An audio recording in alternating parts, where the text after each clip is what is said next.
92.7. What's $1 million? Well, let's assume you're part of the middle class in Ghana. You're a doctor, a lawyer, engineer, businessman, or banker. Your take-home pay is after taxes. Will be a region mid 5,000. Just a little about that. After all the deductions, let's say you take home 20,000 cedis. Right? Now, at the current exchange rate of $1 to 11 cedis, 11.5 cedis, sorry. It will take you 48 years to make $1 million. 48 years. You are earning 20,000. You're using the current exchange rate. It will take you 48 years. If you're also a small business owner and your monthly profit is 50,000 Ghana cedis, the current exchange rate of $1 to 11.5 Ghana cedis, it will take you approximately 20 years to make $1 million. So 20,000 will take you 48 years to make $1 million. You're earning 50,000 a month, it will take you 20 years. 75 to 90% of Ghanaians, including many of you listening to me from all across the country and across the world, via 3news.com and on our Facebook at 3FM927, will never see that kind of money till you die. 75 to 90% Ghanaians will never see $1 million before you die. But this was stolen from a politician and she didn't even realize it was missing. That is the multi-million-dollar question. How much do you have?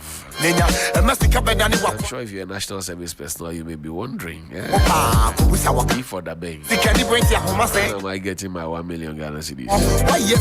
Anyway, Ellen, we have a guest. Introduce our guest to us, and we will get into the conversation. Yeah. In the meantime, I'm still perusing all of the answers that you've provided to us on our Twitter page. Right. Again, we'll get to that. Right. So I just want to remind you to head over to our Twitter page and then go and engage. But we're talking about national service, and it's for good reason. And we have Mr. Ambrose. I don't want to butcher the last name, so I'll take it slowly. Intiwa. Beg your pardon. Mr. Ambrose Intiwa Jr. is with us in the studio, and he is the Director Corporate Affairs. National Service Secretariat. All right. Beg your pardon. He's here in flesh and blood. Absolutely. Good morning to you, sir. Good morning. Hope you're doing well. By the grace of God, we're live. Yes, and there's been a lot of reaction to this news, and it's for good reason. But to kick things off, how did you receive the news? A step in the right direction or too minimal to celebrate? Well, thank you very much. Good morning to our listeners. I must say that it didn't come to us as a surprise because we are working towards it. From last year, we had made several proposals and then engaged a number of stakeholders towards increase in the allowances of national service personnel. So we knew that around this time, the approval will come because we're following up every day. Our executive director, Honorable Osei Benchi, had been very resolute on this matter. He had engaged the Sector Minister for Education, National Service under the Minister of Education. He had also engaged the Minister for Finance. He had engaged the head of Fair Wages and Salaries Commission, and then the Controller Accountant General. So all these institutions have come together with National Service in several meetings towards resolving this matter. So as I said, we were not surprised. We knew it will come. As to the quantum or the levels, we're not too sure because some proposals had been made. We had begun from 25, 30, 35% increase, and eventually we got 28, which we feel it's okay for now for the service personnel to be paid. Hopefully in future, not too long in future, we would continue to engage government and the stakeholders, and then if they need be, there will be increase. Because this is not the first time we've increased national service allowance anyway. And so as and when it becomes necessary, the allowances will be adjusted upwards. And I think we would also want to know what exactly goes into that computation. You talk about the different percentages that were put forth at arriving at 28%. How was that done? Yeah, first of all, we look at the number of service personnel we are deploying at any point in time. We are expecting that from September, October this year, we'll be deploying between 170,000 to 180,000 national service personnel. So you look at the number of service personnel and you look at the amount that you'll be paying, and then you do the calculations and you realize there's a very huge sum of money on the state. And so you ask yourself whether or not the state could bear this and be able to pay. The ability to pay is very important. So we look at that. And we also consider the economic situation in the country and the calls being made by stakeholders, especially service personnel themselves, their parents, and the general public, that why there's a cry for some upward adjustment. So we'll consider all these things and then we make the proposals. Proposals will start from the service personnel themselves. They have an association called the National Service Personnel Association. Right. Anybody who has done national service before understands this. So their leaders made proposals, and then we will also incorporate this into our proposals that we'll have to give to the National Service Board, which is a governing board that oversees the operations of the National Service Scheme. And the board will look at it, discuss it, and approve or otherwise, and then forward same to the mother ministry, that's the Ministry of Education. And once we get that approval from there, it's incorporated into the ministry budget. And once we have the parliamentary budget approval, it goes to cabinet, and cabinet will look at it and approve. And then they will instruct the Minister of Finance to give effect, who will also in effect instruct the Controller Accountant General to give effect to the increase. That's what happens. It's a very long process, but at the end of the day, you see light at the end of the tunnel. And these monies are to be, the increment is being applied retrospectively, so yes, payments are going to be dispersed. What is the timeline for that? What happens is that the Controller Accountant General has been given a directive to give effect to the payment, the new level. So usually they will release the money into the account of the National Service Scheme, and then we would also effect payments. Normally we will wait for the amount to be released to us. We will not be able to tell exactly how much will come into the coffers or accounts. So as and when the money is released, we will accordingly disperse that. We want to believe that for now we have processed allowances for June. We are in the process of processing the allowance for July, because July will end very soon. And so we were actually getting ready to pay for the June when this thing came. So this week, management will decide whether or not we should pay the June and wait for the arrest, or we should hold on and be able to pay them together. All those decisions will be taken when management finally goes into a meeting to discuss these matters. So that is why we asked service personnel in the last paragraph of our letter, our release, to exercise patience whilst we go through the administrative processes to get the allowances paid to them. And the delays that have persisted at some point, have those issues been resolved? I think at the top of the year there were some delays that caused a lot of uproar, if you will. How have those delays been addressed, and do they still persist? Yeah, some of the delays are still there. It depends on what may have caused the delays. These are with regard to some peculiar situations, and not everybody is affected. Once you are posted to do your national service, there are processes that you have to go through, right from registration and then going to where you have been posted to do your national service. If any of the steps that you have to take becomes defective, you would have problems with your allowances. We tell them always that once you've been posted, you go through the process, take your letter, go and do the registration, biometric registration and all that, and get your e-switch card. That is where we have always had a problem. If the e-switch card has a problem, either it is defective, it has expired, or you give the wrong number in terms of when you are filling the form. There's always maybe -2 or -1 or -0, something like that. You may miss that one. If you miss it, the process cannot go through. So e-switch automatically, the system is that to automatically block the allowance. If it blocks it, we can't pay you until that matter has been resolved. And once the system blocks it, then there's a suspicion whether you are real or you are using somebody's card. Because the point is, if it's your card, how come that you made a mistake in giving the number? So then it will go into some kind of investigation, and these things take a while. So that is what actually will make the thing delay a bit. But the good news is that once it is resolved, your money should be paid to you. Noted. Good morning, Mr. Inchua. Good morning, sir. Now that the money has come, I'm sure it's going to hit the accounts very soon. That is some good news for our brothers and sisters in the National Service scheme. But the question I have is, correct me if I'm wrong, National Service was set up around 1973. Yes. And it was part of the objective is to develop and deploy the youth for national development. Exactly. And one of the areas that we were supposed to tackle was agric. Yeah. And for which reason you had some farms.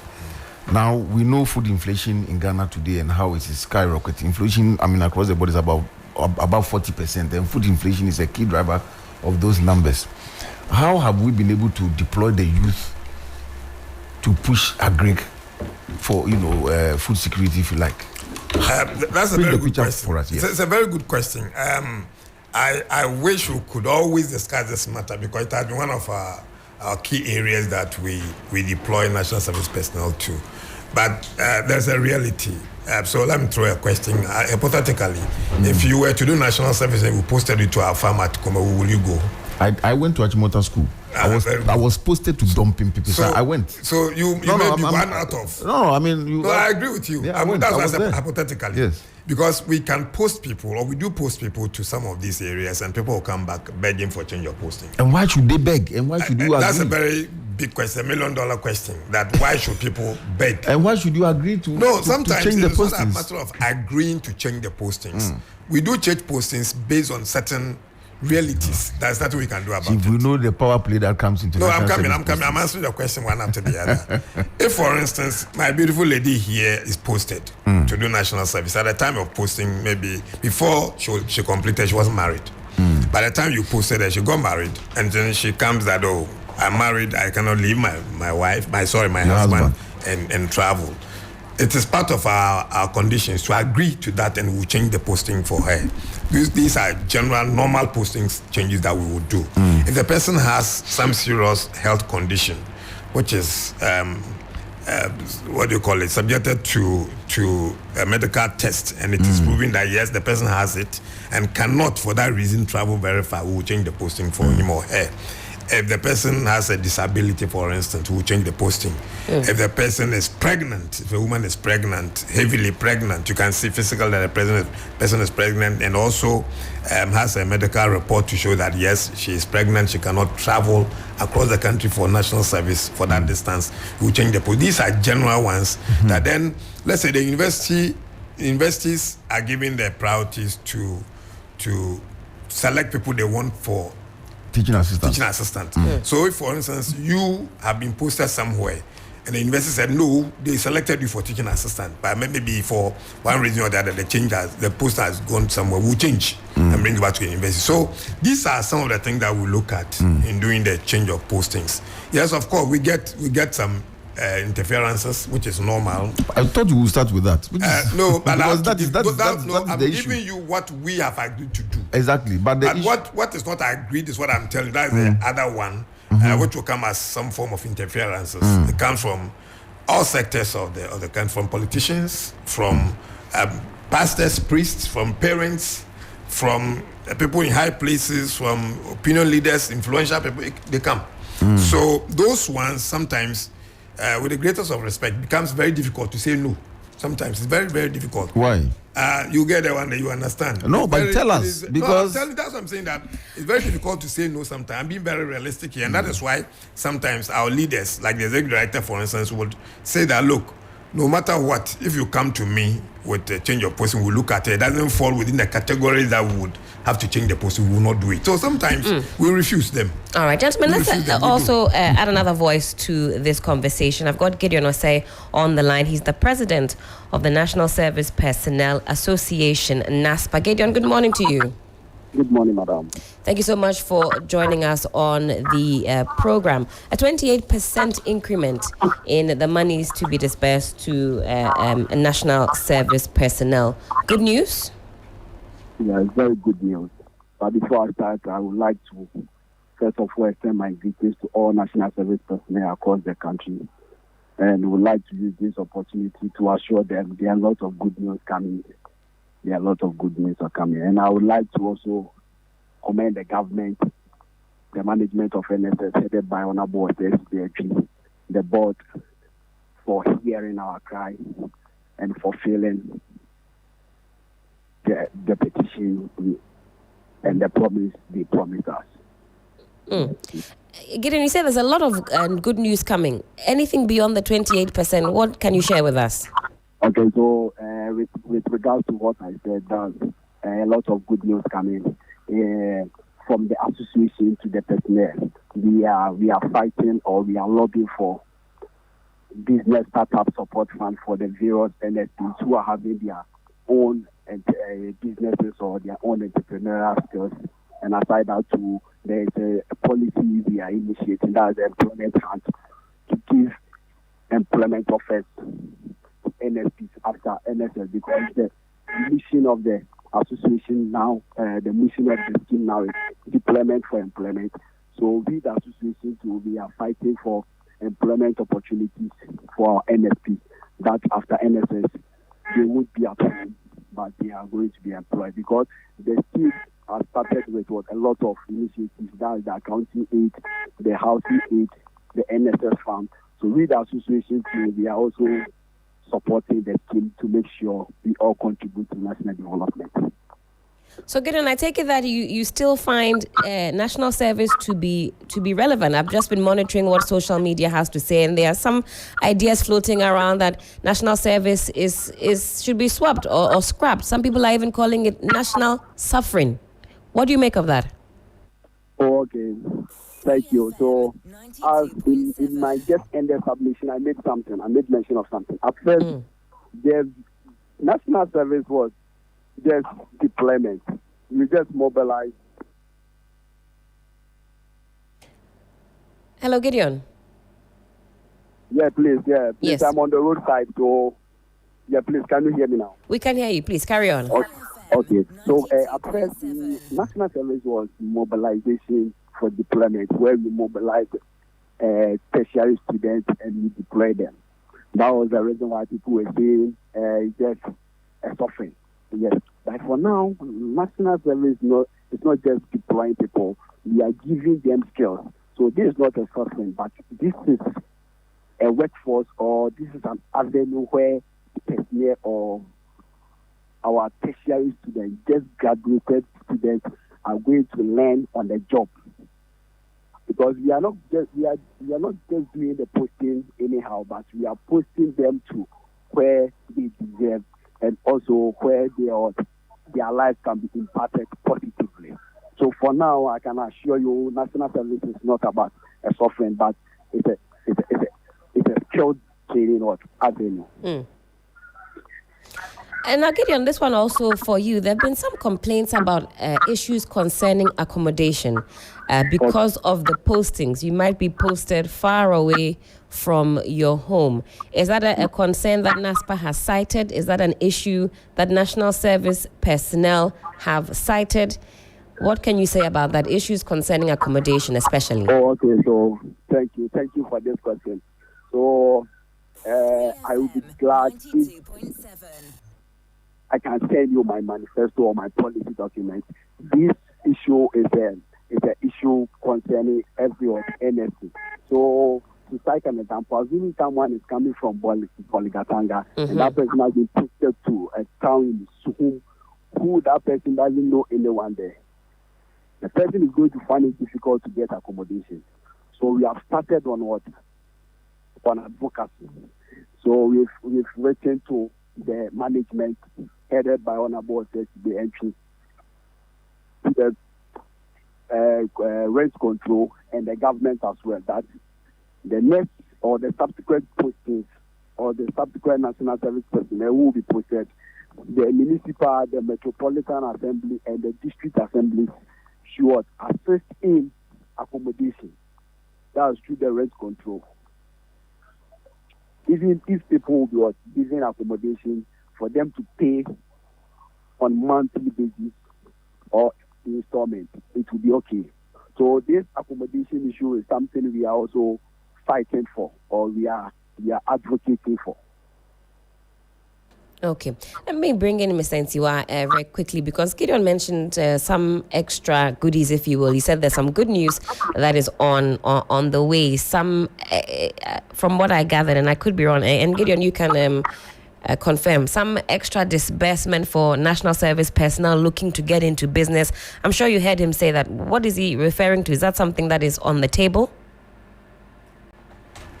Yeah. What is happening is that we are encouraging service personnel to take advantage of the various programs that we have introduced. There are a number of models. So you mentioned accounting aid. That's right. We are into some collaboration with the tourism industry, and then those into agriculture. For now, we are into one large agric project at Kumau. We secured over 200,000 acres of land to allow people who want to go into farming to go there and be supported. So that will mean that they may not necessarily have to use their own money to do that. We'll support them for those who are interested. And so we are starting with the first 20,000. We are going to rice, we are going to sugar cane, we are going to maize, and then soya beans. So those who are interested in any of these crops would have to enroll onto it and then get the support from our development partners who are going to support them financially to do that.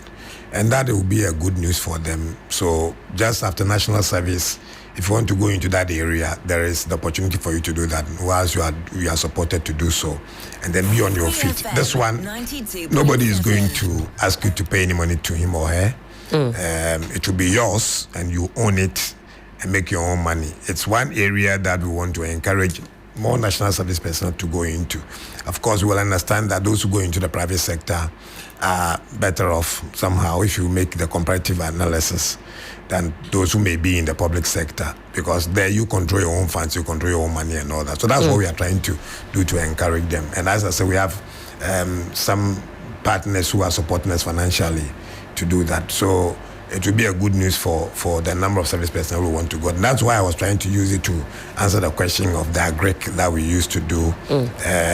We had done agriculture in Ejura, where we had a number of thousands of bags of maize that we supplied to the senior secondary schools, especially in the Ashanti region in those years.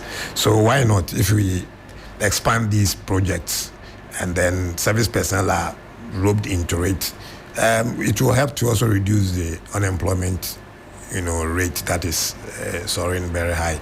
That's and right. Like the gentleman said, now our focus in terms of our posting is deployment for employment.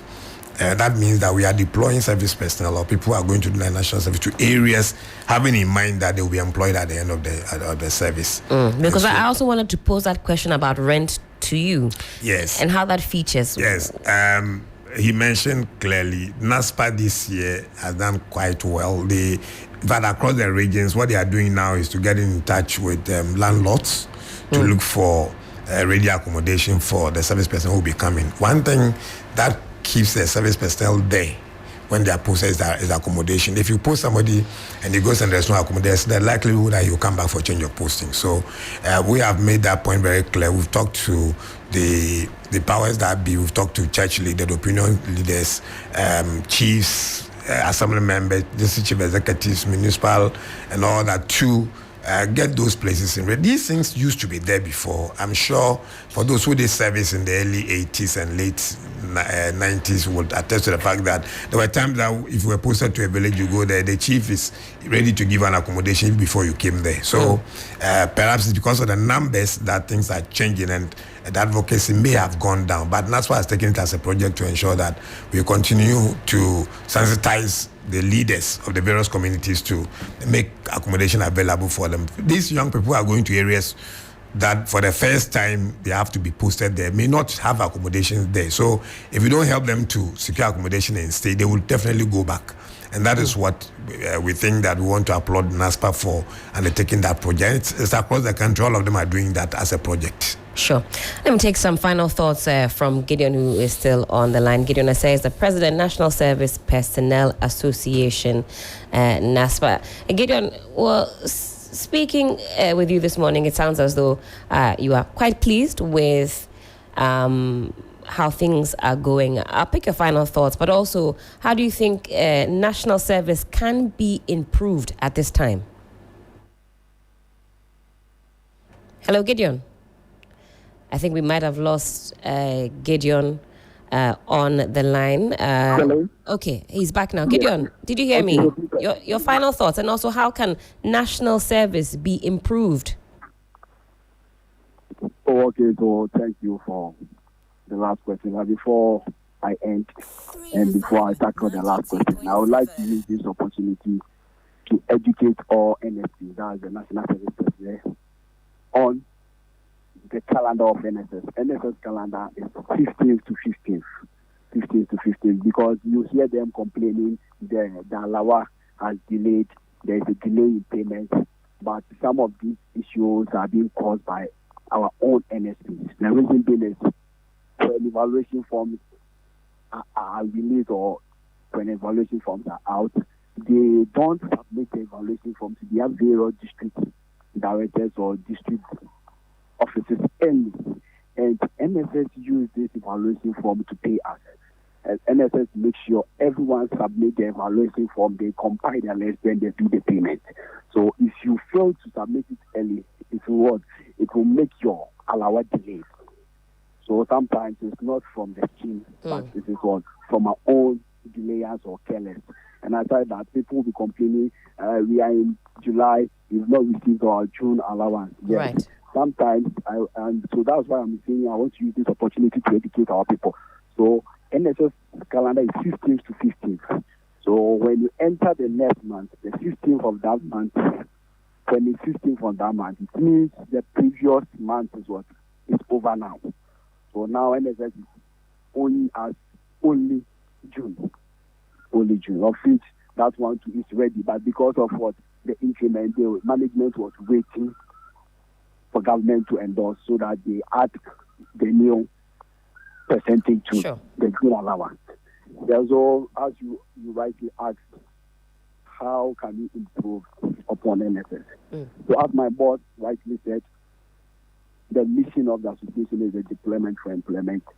All NSPs should make sure they benefit from the initiatives of the scheme, which is the NSS farm, the accounting aid, the farm housing aid, so that at the end they will go out with something positive, which will change the perception and the narrative that NSS is just a labor work, but at the end it will term as it's a working experience arena. So if we are all going to commit ourselves, do hard work with perseverance, tenacity, determination, at the end, you come out with something good. And the scheme and the country as well will benefit from us. Thank you. Gideon, thank you so much for your time this morning, and thank you for speaking with us. Welcome. Again, Gideon Asay is the President, National Service Personnel Association, NSP, speaking on the recent increment and other matters rising. Johnny William, any further questions on this? We've heard from Gideon, since you is still here. Shall we open it up then for personnel who might have some questions, some comments? Because I'm getting some comments and questions already on WhatsApp. When you talk national service, there are a lot of thoughts and reactions to that. I'll plug our phone lines and then you can call in 0559 242 717. Again, 0559 242 717. You can also call us on 05 6910 154. I've got a caller on the line. Hello, good morning. Who's speaking? Good morning. This is Daniel from Blockman West Dansuma. Sure, Daniel, you're on air. Yes, your name? Daniel, you're on air. Hello, you're speaking with... Yes. All right. My greetings to Klausu MP for Blockman West. I heard Johnny this morning on his bite, and this is where we have come again in this government. And the point is that the society, the worst part of the society is manipulated by politics. And the people who defend the politics, they defend the people who make them poor, are the poor people who defend the riches by making them their poverty worse. You understand? Now, talking about this is Adapa money, that 1 million is in Ghana here, and we are on our knee at the doorsteps of IMF begging for another $1 million, and which will be a tax you and I will be paying, the citizens, those who are hungry. People don't have food to eat. People are sleeping under the stores on the roadside.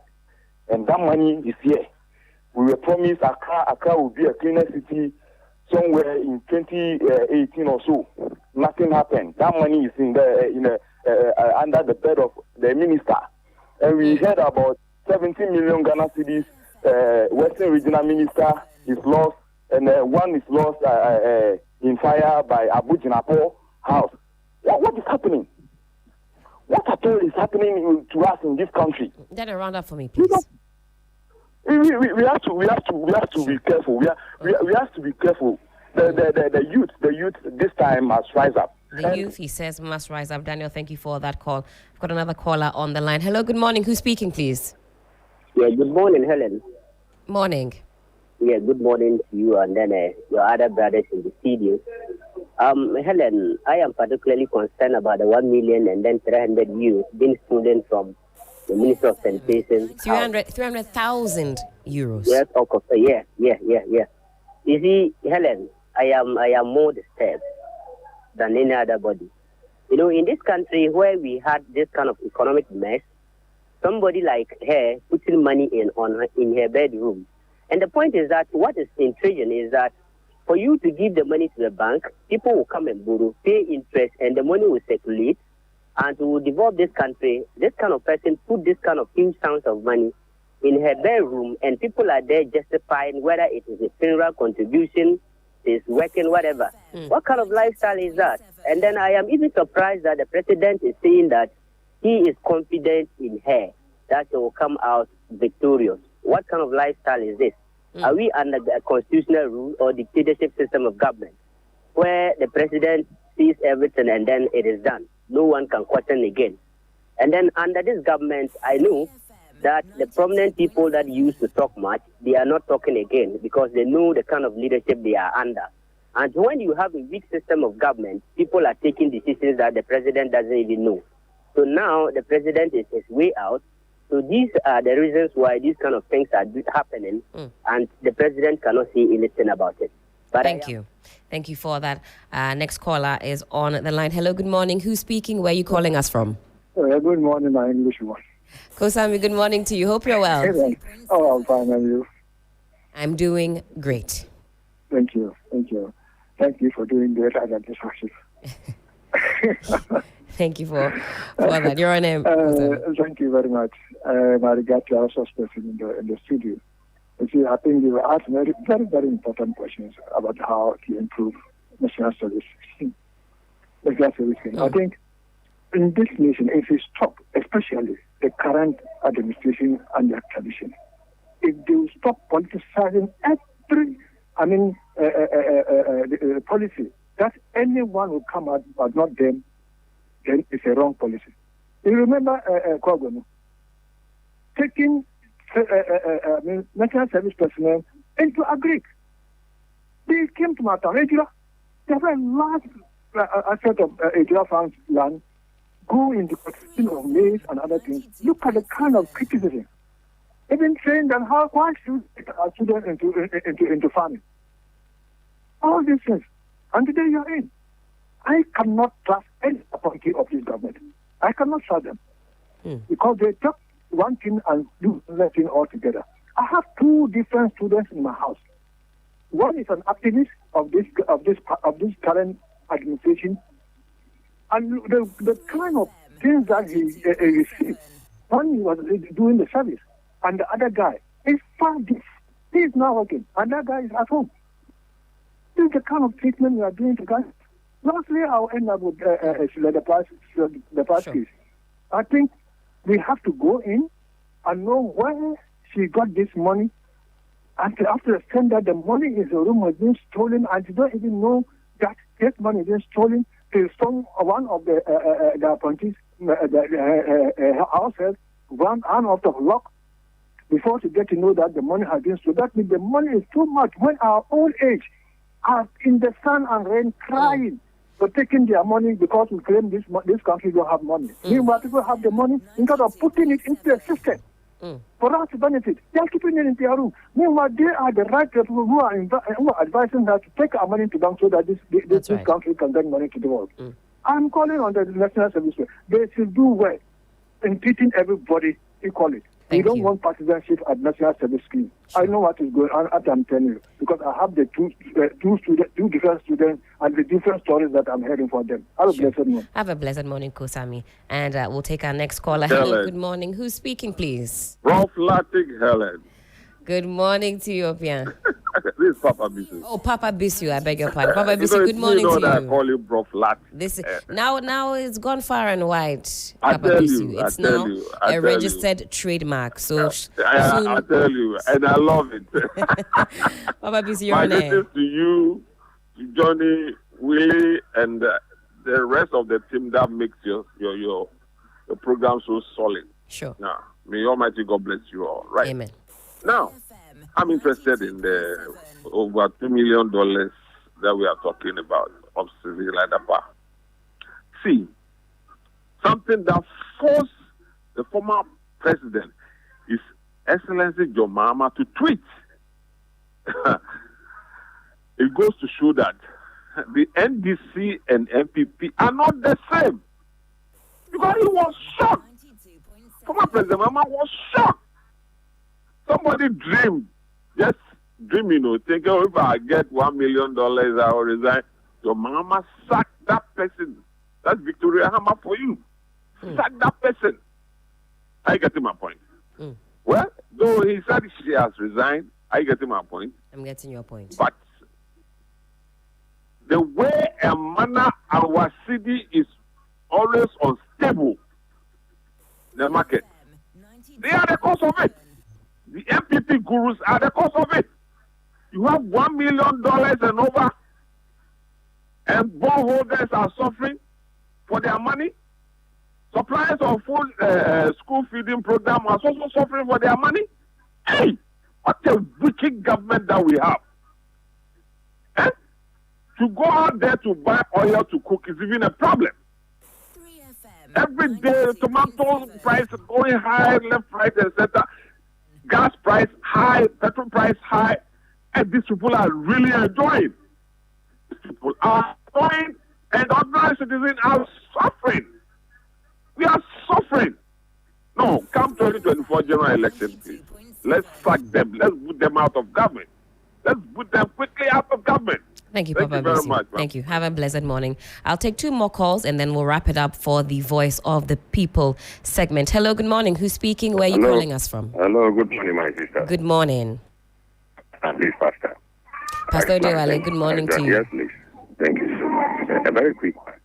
I still believe the minister has resigned. Because it's in this year, maybe she has only side, but to be safe, the populace, she has resigned. Why should the president start giving a comment? I should come on the case. How? Nobody has so far accused her, or even that we are not being told in the public. And so good. Somewhere last year that this incident occurred. How far has the police investigated up to? And what about the court issue? Let the public have all these pros and cons. They will be able to justify issues so far as justice is concerned. But to me, I still think she's being stepped aside but not resigned. My sister, this national service issue is a national security issue or wahala. You know rotational nurses or whom we call on national service for 1 solid year now, 12 months solid, have not been paid a penny for a Tesla. I have 2 closer to my area. They are in my neighborhood, so I know what I'm talking of. And they plow every day to reach. That's where their services been rendered. And for 12 solid months, they have not paid them. Now you come out that have made an increment taking effect from All these are just deceived. We're in this country, oh, we have ever done more than any government from Increment, especially Dr. Baumia is one of those statements. At the end of the day, when you compare and contrast, it is not even matched to military regime. And the same culture of silence is coming back gradually. And the same current president in the 80s was demonstrating against culture of silence. You know, Sir Jonas said this, and no NSP guys came out ravishing him. And these are the signs. Some of the ministers will be sacked, some will resign, and the president will even be backing them that they will come back vindicated. They don't understand as a layman in law, because she has not been charged stealing any state money. Why would she come out vindicated? Have a blessed morning as well, Pastor Dewale. I'll take my last caller and then we'll get back to Mr. Nchua and round up on this one. Hello, good morning. Who's speaking, please? Hello, Helen. How you doing? I'm doing great. Who am I speaking with? It's Uria. Uria, you're on air. Right. Helen, so all that we are talking about, there is an answer in the book of Micah chapter 2, 1 and 2. And I pray that you'll be able to read that to listeners before you leave the studio. What is the verse again, please? Micah chapter 2. Micah 2. Verse 1 and 2. Verses 1 and 2. All right. If you add the 3, it will benefit the politician or the people that are making us suffer. You know what? The kind of beats or music they are playing for us, they don't dance to those beats.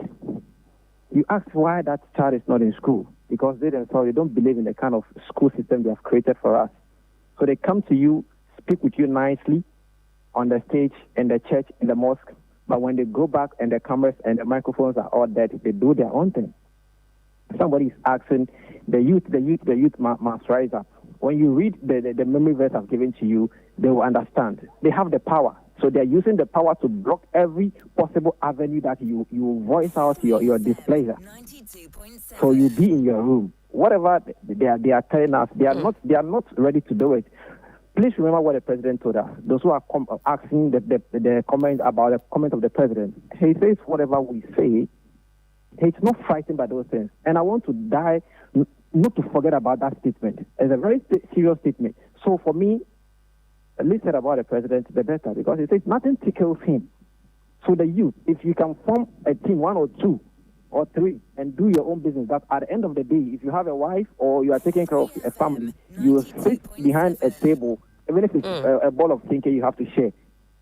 You sleep in peace than putting your trust in somebody. There are people following these people, and they still suffer in the silence, and they can't say it because they believe in them. You have round up for me, one please. person is keeping at home, and they tell us that we will fix the country, so we should all suffer a little, but we are suffering more. What does E-Levy do for the country? Yeah, thank you so much for your input this morning. My last caller for the morning. Hello, good morning. Good morning, Helen. This is Rashid speaking from Joma. Sure, you're on air. Did I just hear well that $1 million and some 35,000 euros or something like that? In fact, several denominations. Yes. Sanitation minister. That is correct. Now resigned. That means that the rest of them, those who are finance, interior, and those people, they will have money more than that too. What are you implying? What am I implying, Helen? Look at how people are suffering. If you come to our area, Kenke now, you come back Kenke, 5 CD, 1. And somebody go and put this heavy money just in her room. And some people are supporting defending her that it was funeral contribution. I remember I said, anyone who can defend this government can equally defend the devil. I'm telling you, because someone has not done the right thing, and people are there defending them. Good morning to Johnny and Ashidu. About another service matter. Yes. That one, what they are saying, they should just try to be paying that every month when the moon die and they pay them their money. And stop saying increment. They are not paying them very well. This was just a shame. This government, they are singing songs, they don't take action. There was a song that Bob Marley played that this crazy bald head. These politicians are making us to believe that they are doing things for us. I'm not knowing that they are stabbing us behind our back. Good morning, bless you. Good morning, God bless you as well. We'll park it here for the Voice of the People segment. Tomorrow, of course, when we open up the segment, you too can call in and weigh in on any of the issues that we have discussed this morning. We still have Mr. Ambrose Ntiwa Jr., Director Corporate Affairs, National Service Secretariat. And I know you had a few comments that came through, some issues with nurses not having been paid, and a few other concerns. If you want to touch on anything our caller said this morning. Let me start from the nurses. We have two categories of nurses. The first category is the one that National Service is paying. Those ones we are paying them. We have paid them up to date. I've said that if people have any form of arrears, either 1 or 2 months, it might be some technical issues. And the NSP president explained the process in terms of submission of the form. If it delays, your allowance will delay. But the other category, they are not being paid by us. Those ones are being paid by the Ministry of Health. Okay. Those are the ones that they are in arrears for about 10 months, 11 months. So they have nothing to do with us. They are doing national service all right, but we are not paying them. Okay. The Ministry of Health that is paying them. So that one must be channeled to them. So it's not from National Service that is owing them for 10 months. So that one must be corrected.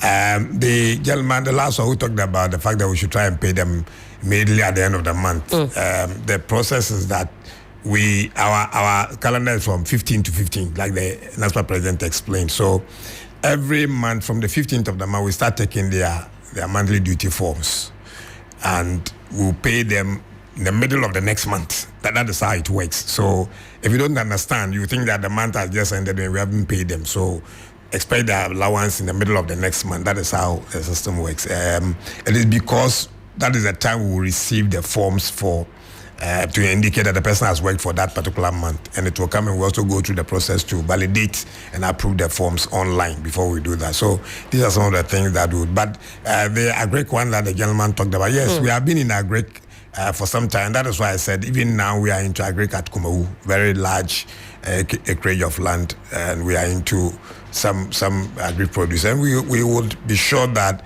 every service person who shows interest would be accorded the support to ensure that we go into agric. So we have not put it aside. We will continue to promote agriculture, and I'm sure that for the fact that we will need food to eat to survive, we will continue to produce the necessary that we can also do in our small way.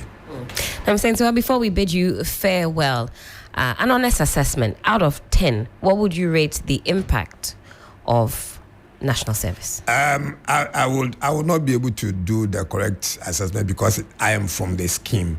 I think independent bodies should do that. Parents should do that. Our user agencies should do that. For instance, if 3FM has received national service personnel, how have these service personnel impacted on 3FM?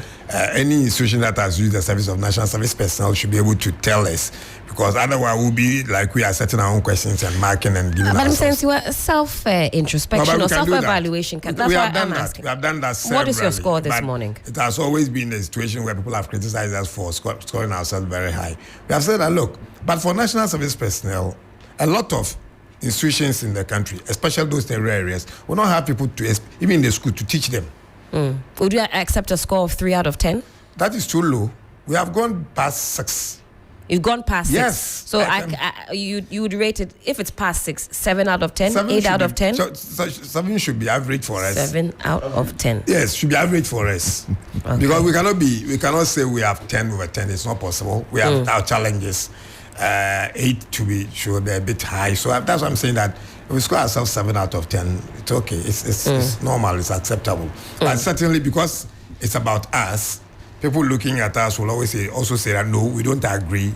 And so we leave it to them to score us. Like you said, some people think that we should scrap national service. That's right. Yes, it has been an issue that some individuals have raised for various reasons. But look at the pros and cons. Keeping national service on is the best way to go for now. I'll tell you what, if somebody said that if you think maintenance is expensive, you try accident. You are going to have 180,000 young people coming out of the universities and other tertiary institutions this year. Just imagine that they come out, 180,000, they enter the system, they have nowhere to go, they have nothing to do. Can you imagine the security concerns? Can you imagine the chaos they can create? So holding them for 1 year for national service, getting them something to do, okay, keeping them busy, training them to prepare them for the world of work, and giving them some allowances at the end of the month is the best way to go. Nobody should think for once that you're going to scrap national service. It will be chaotic. So I can tell you. So as we speak, are you generating any funds internally? Yeah, we have IGF from we run for those who come to head office, for instance. You know, we have the best meat pie in the whole of Accra. I'm sure some of you have passed by to buy some. Before. You are talking about the secretariat. I'm coming for the secretariat. Yes, it's what we do it also. We have farms at Nungwa, we have farms at the Wenya. We run poultry, we run rabbitry, we run piggery, and also the other farms in other regions. Those ones give us the IGF, and of course for the service personnel we post to the private institutions who pay the 20%. That is an amount which is equivalent to 20% of the service allowance to the secretariat as a service charge. It's also for some form of IGF. You know how much you make a year? On the average from IGF? I'll not be able to tell that. I've not commuted that. I think our council session should be able to do that. I didn't know this question would come. Actually, I could have taken the figure for you anyway. But I'll not be in a position. But you were seeking to become an authority. How is that journey? That is correct. It's one of the reasons why we are drafting a new law. It's gone very, very far. These things are internal things that we are working at. We want to get to a situation where we will position national service like that. We'll be able to generate so much funds for ourselves. You know, when you are and you go of the government's that is the objective. That one day that would be great. National service should be able to generate funds enough to be able to even pay service personnel that we would either reduce to the barest minimum the amount of money government puts in, or totally win ourselves off government. Because funds. If you are training the youth to be self-sufficient, you should be leading the way. That is the idea. Yeah. That's what we want to do. So it's a long-term vision that we have that we want to achieve one day.